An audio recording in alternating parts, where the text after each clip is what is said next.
Welcome to boss of next में आपका फिर स्वागत है। आज हम आपके लिए लेके आए हैं नया टॉपिक। आज हमारा टॉपिक है इट्स के बारे में आज हम विस्तार से बताएंगे कि इसे बनाते कैसे हैं और इसे सेंटेंस बनता कैसे है। तो चलिए शुरुआत करते हैं आज का हमारे टॉपिक इट्स मतलब क्या होता है? यह या ए। इट्स का मतलब होता है यह या ए। आज हम आपको इट्स का कंसेप्ट को पढ़ाने वाले हैं। इट्स का प्रयोग कई तरह से वाक्यों में होता है, कई तरह के वाक्यों में होता है और इसके कई नियम हैं। हम एक एक करके ये समझेंगे इसके नियम को कि होता क्या है। Today we are going to teach you the concept of its is used in many types sentence and has many rules. Let's have a look one by one. तो चलिए शुरुआत करते हैं। फर्स्ट कॉन्सेप्ट क्या कह रहा है? फर्स्ट कॉन्सेप्ट कह रहा है इट्स और दिस दोनों का अर्थ यह होता है, पर फर्क यह है कि दिस का प्रयोग सजीव और निर्जीव दोनों के साथ होता है, परंतु इट्स का प्रयोग केवल निर्जीव के साथ ही होता है। यहाँ पर इट्स का प्रयोग सिर्फ निर्जीव के साथ ही होता है, इसलिए दिस और इट्स दोनों का अर्थ सेम है, परंतु दिस का प्रयोग सजीव और निर्जीव दोनों में होता है और इट्स का प्रयोग केवल निर्जीव वस्तु में होता है या निर्जीव चीज़ में होता है। It and this both are almost same in use, but the difference in this is used for both living and non-living, but it is used only non-living में ही इट्स का प्रयोग होता है। तो चलिए देखते हैं इसका एग्जाम्पल किस तरह से इट्स का प्रयोग करके सेंटेंस बनते हैं। फर्स्ट एग्जाम्पल, यह पेन है, यह पैन है, दिस इज अ पैन। ये इस तरह से भी बनता है और इट्स का प्रयोग करके इसे इट इज़ अ पैन, ये भी सही है और आपका ये भी सही है, दोनों ही सेंटेंस सही हैं। आप इट्स का भी प्रयोग करके बना सकते हैं और दिस का भी प्रयोग करके इसे बना सकते हैं।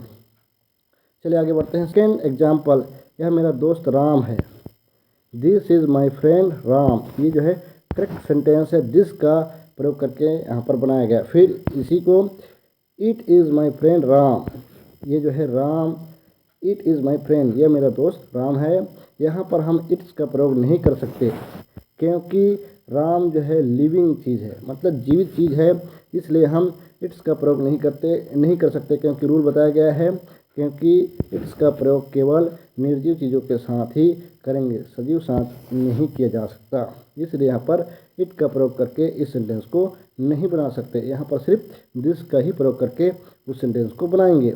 नोट, एक बात ध्यान रहे कि कभी कभी आप पाएंगे कि लोग सजीव के साथ भी इट्स का प्रयोग करेंगे, परंतु इसमें आजकल मॉडर्न इंग्लिश में इसका नियम में प्रयोग किया जाता है, या ये क्या बोल सकते हैं, ये अपवाद है कि मॉडर्न इंग्लिश में इट्स का प्रयोग करके भी सजीव वस्तु के साथ क्या करते हैं, प्रयोग करते हैं। ये क्या है, सिर्फ अपवाद है। हमेशा आपको अंग्रेजी में कई सारे अपवाद मिलेंगे, नियम के कई सारे अपवाद मिलेंगे ही। ये अंग्रेजी ही ऐसा चीज़ है जिसमें बहुत सारे अपवाद देखने को मिलता है। चलिए अब बढ़ते हैं। सेकंड कॉन्सेप्ट क्या कह रहा है? It as a subject, it का प्रयोग सब्जेक्ट की तरह किया जाता है। कैसे? किसी भी वाक्य की शुरुआत दिन यानी डे से नहीं हो सकता। अगर वाक्य की शुरुआत आज, कल, परसों आदि से हो तो इट का प्रयोग सब्जेक्ट की तरह किया जाना चाहिए। मतलब आज, कल या परसों से शुरुआत हो तो इट्स का प्रयोग सब्जेक्ट की तरह ही किया जाना चाहिए। जैसे आज सोमवार है, कल छुट्टी था आदि। अगर हम कहें कि आज सोमवार है तो हमारा अंग्रेजी में कहना कि टुडे इज़ मंडे गलत होगा, मतलब गलत होगा ऐसा बोल रहे हैं, लेकिन ये सेंटेंस जो है सही है, पर इट्स के अकॉर्डिंग जो है ये गलत होगा। यहाँ पर देखते हैं किस तरह से यहाँ पर बनता है। बजाय इसके कि हम इट्स का प्रयोग सब्जेक्ट की तरह करना होगा, जैसे इट इज़ मंडे टुडे, ये सेंटेंस आप देख रहे हैं टुडे इज़ मंडे, ये भी करेक्ट सेंटेंस है। ये जो है इट्स के अकॉर्डिंग जो है यहाँ पर इट इज़ मंडे टुडे, इस तरह से हम इसे बना सकते हैं, ये कह रहा है। चलिए इसके एग्जाम्पल देखते हैं क्या कह रहा है। कल छुट्टी था, कल छुट्टी था। आप जो है टेंस पढ़ चुके हैं, था, थी, थे जैसे ही आएगा आप जो है किसका प्रयोग करेंगे, वाज वेयर का। तो यहाँ पर देखिए इट वाज हॉलीडे यस्टरडे। फिर आज मेरा जन्मदिन है, हूँ, हैं, हूँ, हो, हम, इस तरह के जो है ये जो है प्रेजेंट टेंस के हैं, तो यहाँ पर इज एम आर का प्रयोग होगा। यहाँ पर देखिए it's is my birthday today. फिर कल छुट्टी होगा, देखिए गा गे गी आए, ये क्या आपते हैं फ्यूचर टेंस के। यहाँ पर it will be holiday tomorrow. फिर उसी प्रकार फोर्थ नंबर, उस दिन कुछ खाया था। फिर आ गया था, ये आपका पास्ट टेंस का है। It was something special that day, उस दिन कुछ खास था, ये कह रहा है।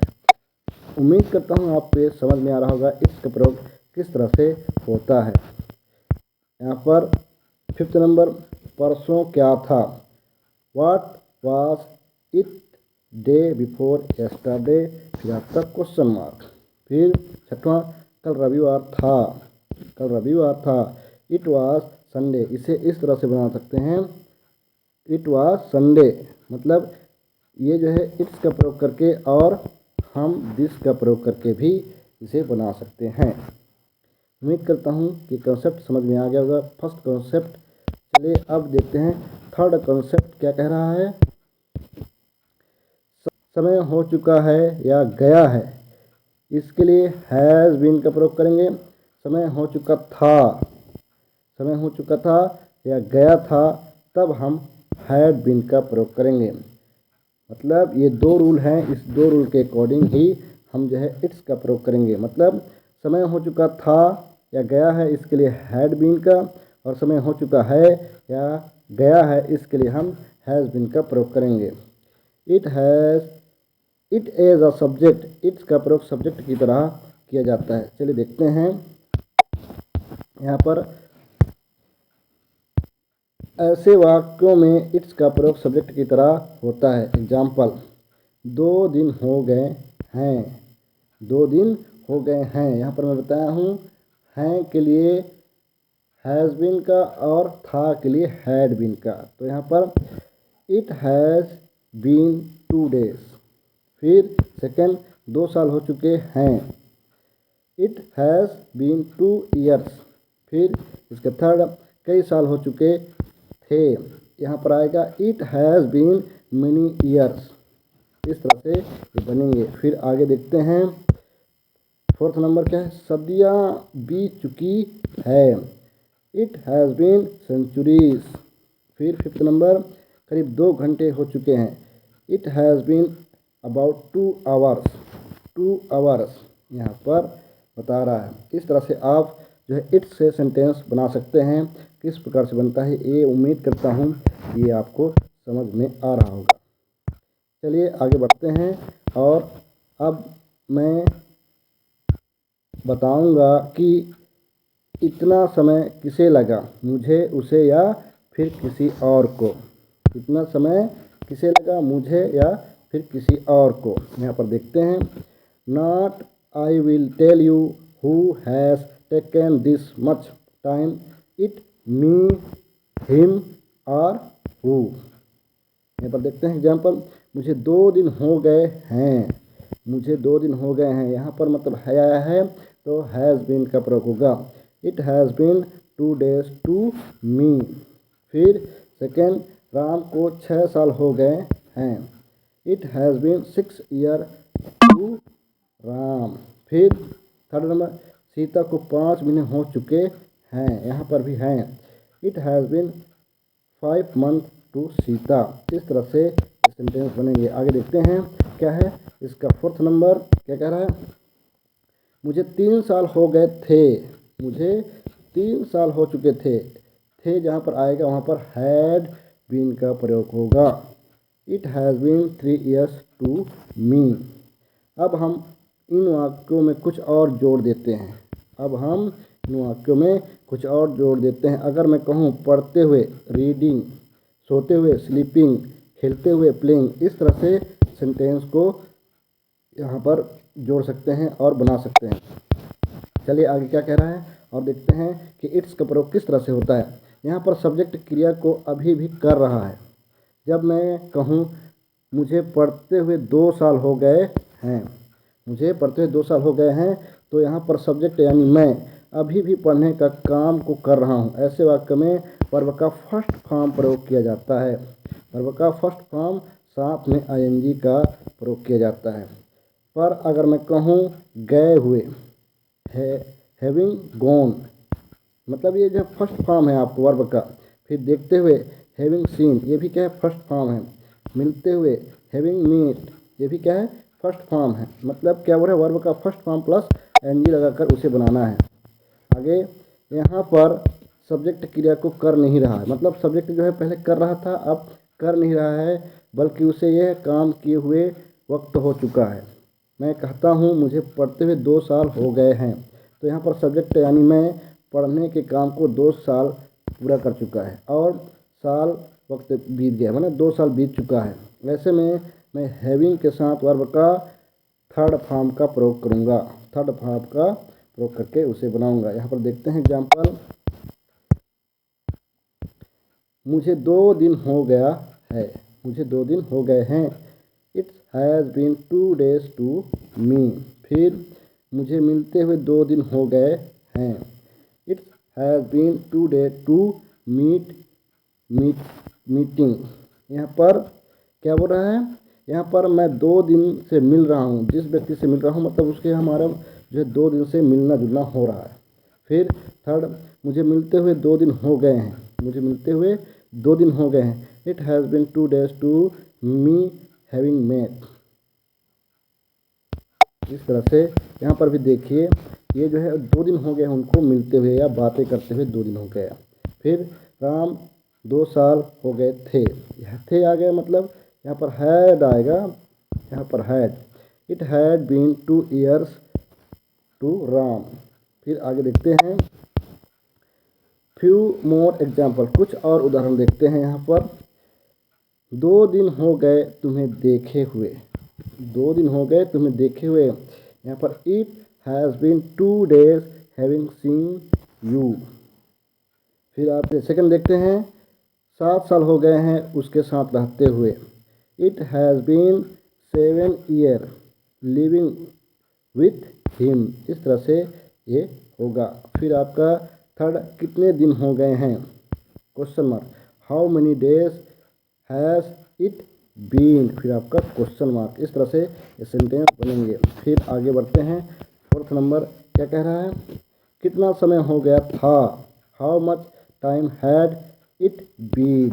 फिर फिफ्थ नंबर, क्या 5 मिनट हो गए हैं, हैज़ इट बीन 5 minutes, फिर आपका क्वेश्चन मार्क।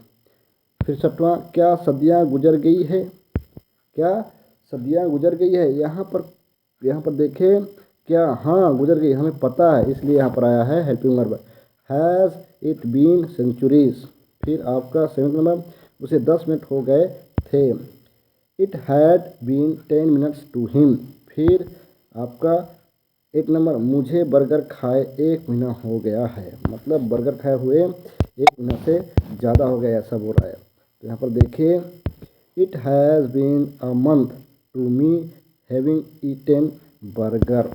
इस तरह से सेंटेंस बनेगा। फिर 9th नंबर, मुझे तुम्हें पढ़ाए हुए महीनों हो गए, मतलब बातें करते हुए पढ़ाए हुए आपको महीने से भी ज़्यादा हो गया। It has been months to me having taught you. Teach का थर्ड फॉर्म है ये टॉप। अब 10th नंबर, लिखते हुए मुझे 10 मिनट नहीं हुए हैं, लिखते हुए मुझे 10 मिनट नहीं हुए हैं। It has not been 10 minutes to me writing. ये इस तरह से बनेंगे। आपको मैं बार बार हिंट करता हूँ कि ग्रामर में प्रैक्टिस करना बहुत ज़रूरी है। इसे बार बार आप प्रैक्टिस करेंगे तभी आपको ग्रामर जो अच्छी तरह से बनेगा। उम्मीद करता हूँ ये वीडियो आपको अच्छा लगा है, हेल्पफुल लगा है, तो इसे आप लाइक, कमेंट और शेयर करिए और आपके लिए मैं ऐसे ही इंटरेस्टिंग वीडियो लाता रहूँगा। Thank you for watching. मिलते हैं आपको ऐसे वीडियो के साथ अगले दिन।